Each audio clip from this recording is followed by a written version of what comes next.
In this video, we will be getting into the chemistry of fire, primarily wood fire, and also its secondary byproduct, wood ash. To start off, wood fire is a simple chemical reaction in which carbon is the primary fuel that is being oxidized by the oxygen from the air. Oxidation is defined as the loss of electrons, and reduction as the gain of electrons. This electron exchange is often followed by a release of energy that we observe as fire. However, the flame itself, to which we usually refer to as fire, is actually a mixture of superheated gases such as water and carbon dioxide, and despite these being the primary byproducts, we also get solid byproducts such as wood ash that can be then turned into potash by dissolving out and concentrating certain salts. Potash, in my opinion, is a highly underrated material to which we can certainly give credit for the way our civilization looks today, and if you would like to know why, stay tuned. There are primarily two types of potash, one that is mined underground and the other one that can be made from ashes. Wood potash was known to people much earlier than its mineral version, and it primarily consists of potassium salts such as potassium carbonate and potassium hydroxide, and also smaller amounts of things like potassium nitrate, hence where the name of the element potassium comes from, potassium. I personally really enjoy a good campfire, and for a while now I have been collecting all of the ashes that will be left over in my fire pit. This was done with the intent to make something useful out of them, and as you can see here, I have quite a lot of ashes left over from the fire that I had the night before, and now I just need to strain them through a regular kitchen strainer to remove any unburned pieces of charcoal. This step is needed to simplify the further steps in which you will be extracting the salts.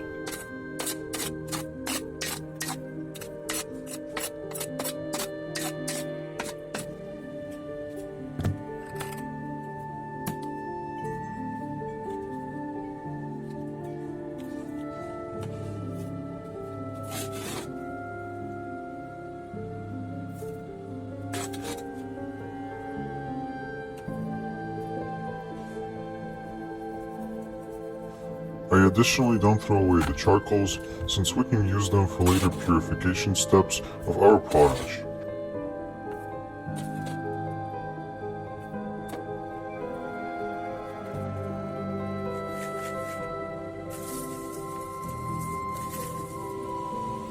Upon finishing, I now have something that I call lab-grade wood ash, and what you see here is a result of over a dozen campfires that I had over the course of 4 months, and to make it into potash, I will have to turn to a pretty ancient technique called wood ash leaching.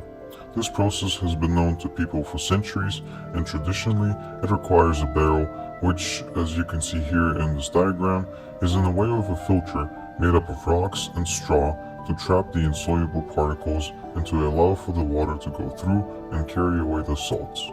However, I decided to simplify the design, which will not only allow for the leaching to occur faster, but will also provide us with a higher yield. To do that, we'll need 2 5-gallon buckets, and this one we will call bucket number 1. First, we need to drill a bunch of holes in it, which unfortunately makes it no longer a bucket, and once all the holes are drilled, the bucket should look something like this. Next, we need some sort of fabric, so I decided to use this construction fabric since it's pretty sturdy and should work great at trapping the insolubles. I simply cut out 2 pieces of it, each 2 by 2 feet.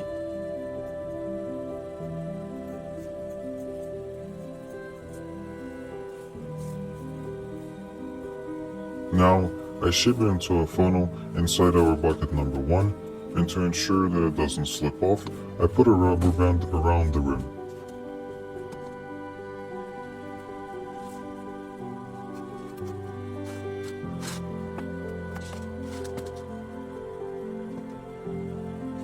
Next, I prepare the holder for bucket number 1 using a lid.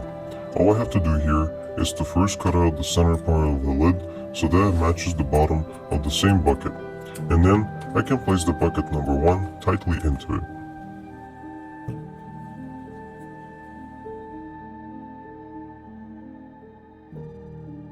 Once that is done, I can now take bucket number 2, which is just a regular bucket, and place our contraption on top of it. What we have here now is an improvised leacher that has a much higher efficiency compared to the traditional designs. Now, I can just put some of our ashes on top and start hydrating them. In this case, I decided to use distilled water, and while tap water can be used as well, it contains some minerals on its own which can lower the quality of our potash.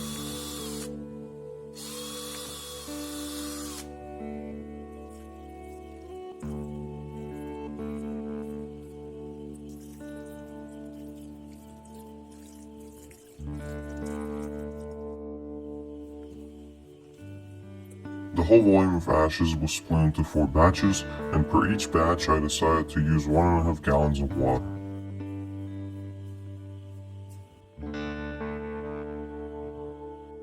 Our goal here is to use the minimum amount of water, since the next step will be to boil it down.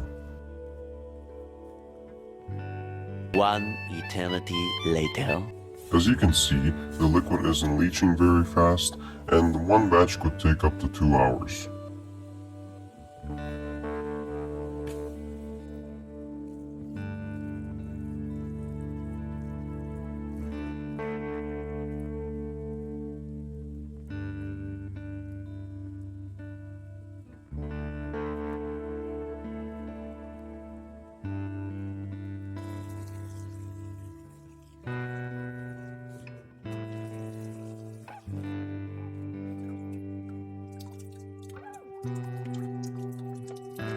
Upon finishing, I decided to keep the leached ashes since they still contain a good amount of calcium and magnesium and can be used as a fertilizer.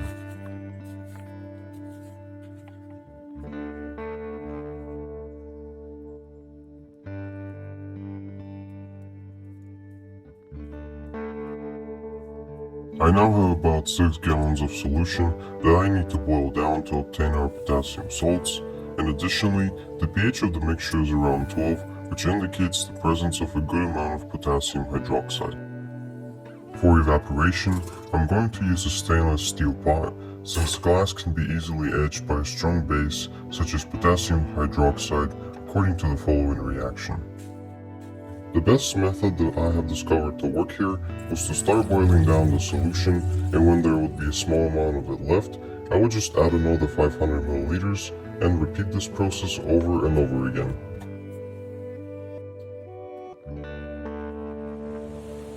About halfway through the volume of the solution, I had to stop the boiling because it was getting pretty late, and when I came back the next morning, some crystals of potassium carbonate had precipitated, which meant that the solution was getting more and more concentrated.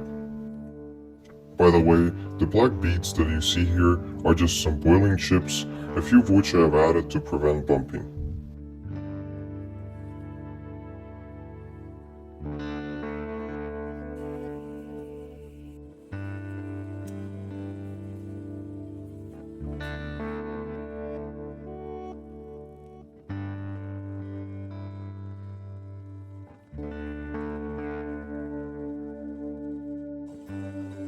And yes, I am using a broken butter knife as my spatula.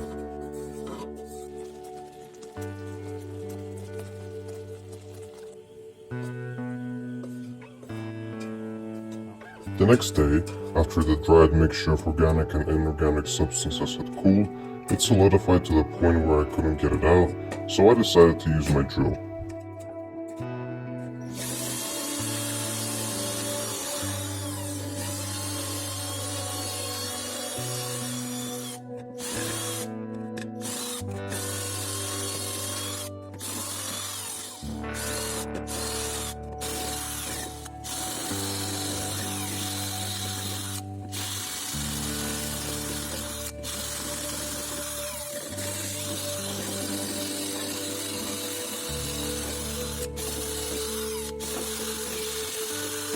Once I freed my precious potash, I now had to redissolve it in some water, to then filter it, and to obtain the maximum yield, I first dissolved the stuff that was still stuck to the pot.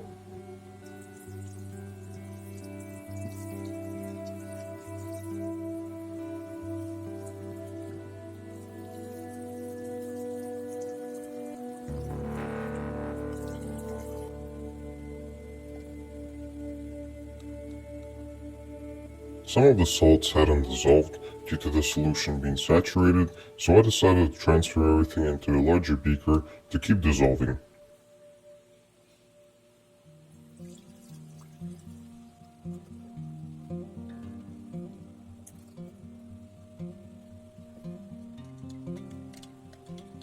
Next, I wanted to filter everything through a cotton ball, but that quickly turned out to be a bad idea due to the insolubles clogging up very quickly.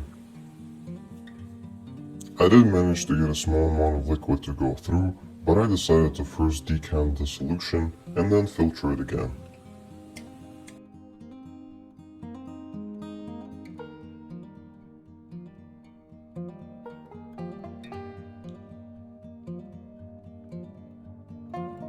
This step took about an hour, and afterward, it filtered through much faster.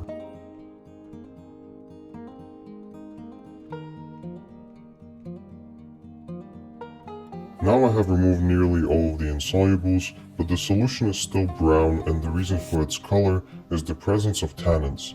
Tannins are simply these various organic molecules that I can remove by filtering the solution through some charcoal that I had collected earlier. At least I thought so before this idea had faced the practicality. Anyway, going forward, I just pretty much wasted a bunch of time refining my charcoal when I should have just used my high-grade activated carbon to straightforward filter everything. At some point, I got desperate because nothing was working, so I just dumped a bunch of activated carbon straight into the solution, and at first it seemed like it was doing something, but when I came back the next day, I realized that the solution hadn't cleared up at all, and I thought that it was probably a good idea to stop getting around with the precious potash that practically took me 4 months to make. Anyway, I then came up with a plan that would almost certainly work, but at first I had to clean up my solution once again, so I just filtered everything through a cotton ball. Once that was done, I decided to create my own filter using a water purifying filter along with a plastic cup. In the end, I got something like this, and now I just had to fill the top part with some activated carbon.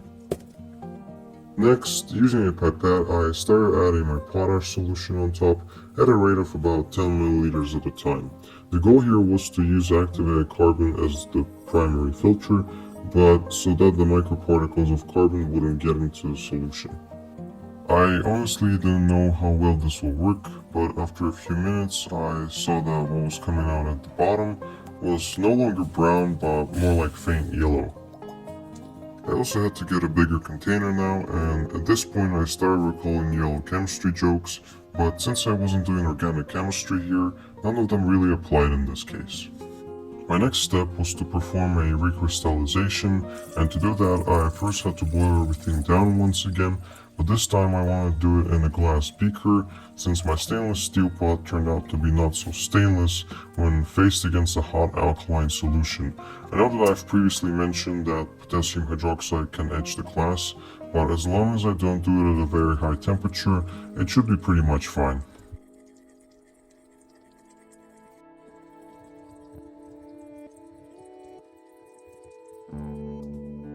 Once the temperature of the solution had gone past 100 C, it meant that it was now saturated, and I let it cool to room temperature.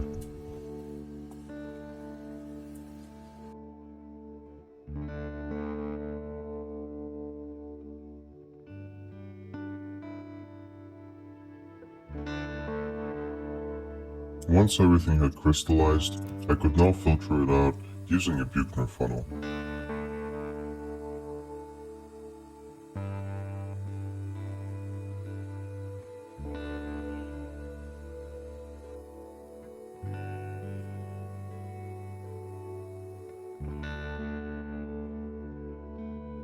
What I have here now is a mixture of primarily potassium carbonate and potassium hydroxide.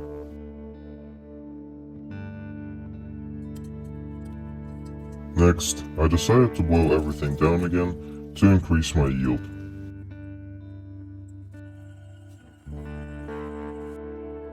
Meanwhile, I wanted to rinse my product with some cold 100% ethanol, which would theoretically wash away any residual tannins, but only slightly dissolve my potassium hydroxide.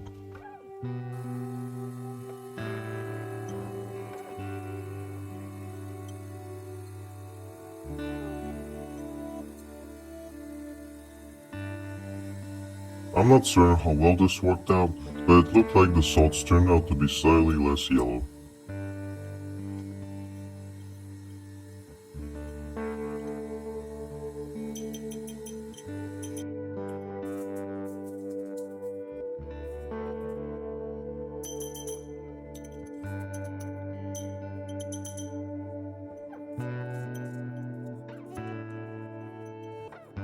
At the same time, my second batch was ready, and I now just had to repeat everything once again.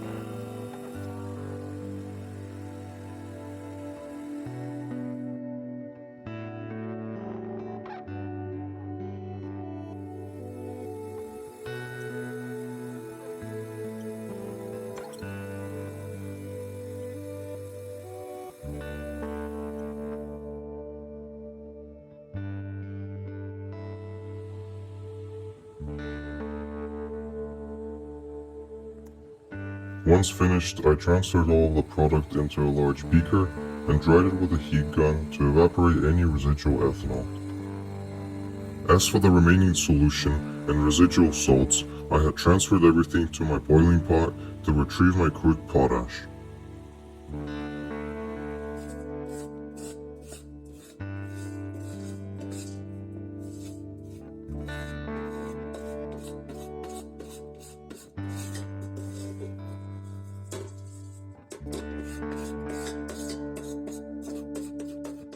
I now had my high purity potash on the left and my crude potash on the right, which I wanted to separate into potassium hydroxide and potassium carbonate. Now to do that, I wanted to take advantage of the fact that potassium hydroxide is moderately soluble in 100% ethanol, while potassium carbonate isn't soluble at all. So for the next step, I decided to use my Soxhlet extractor. A Soxhlet extractor consists of three parts: a boiling flask, the middle section which usually holds either a mixture of salts or biomass, and a condenser. First, at the bottom of the middle section, I put a few cotton balls so that the microparticles of potassium carbonate don't contaminate the solution. Next, on top of them, I place my crude potash.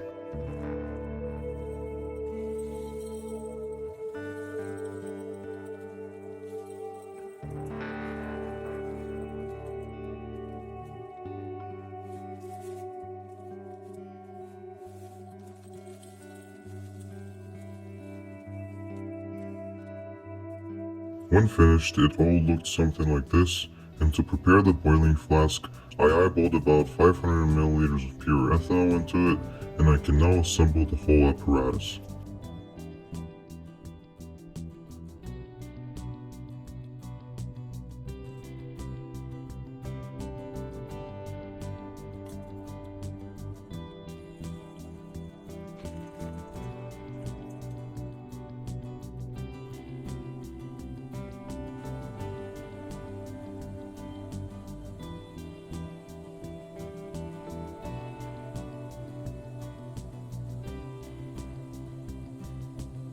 I can now begin the extraction by cranking up the heating mantle.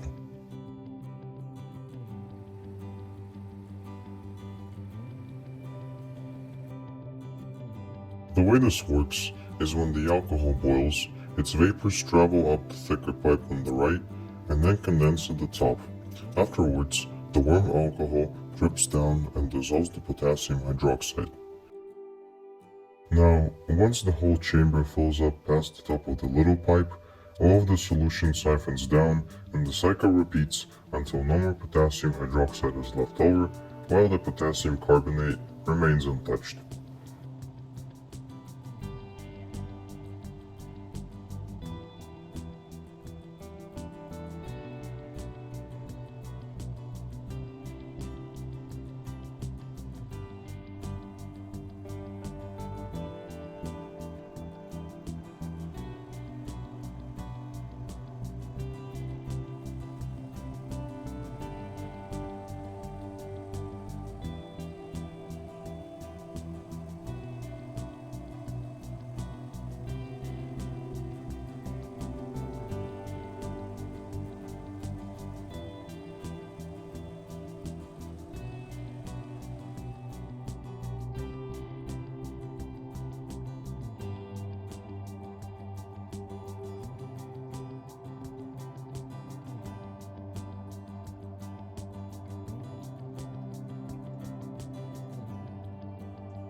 led the Soxhlet extractor around through about 5 cycles, and not too long after I took it off heat, potassium hydroxide started to precipitate out. What I had left over now was just some moderately pure potassium carbonate. Next, I wanted to obtain some of the potassium hydroxide, and to do that, I just had to distill off the alcohol.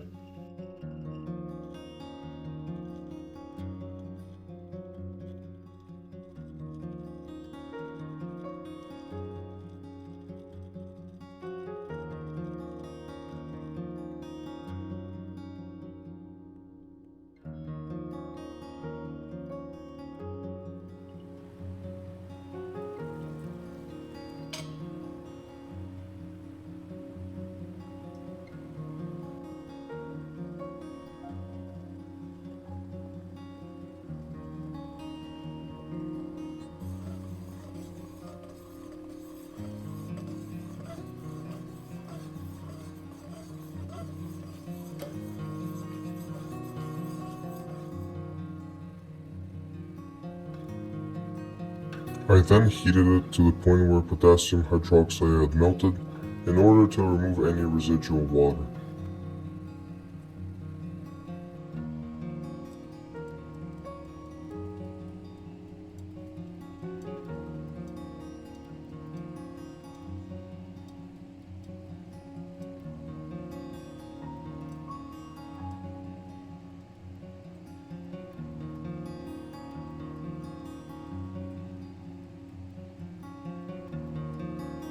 As you can see, the obtained amount was pretty low, around 14 grams, and also quite contaminated. However, in my opinion, it was a cool proof of concept. Anyway, I hope you enjoyed, and see you next time.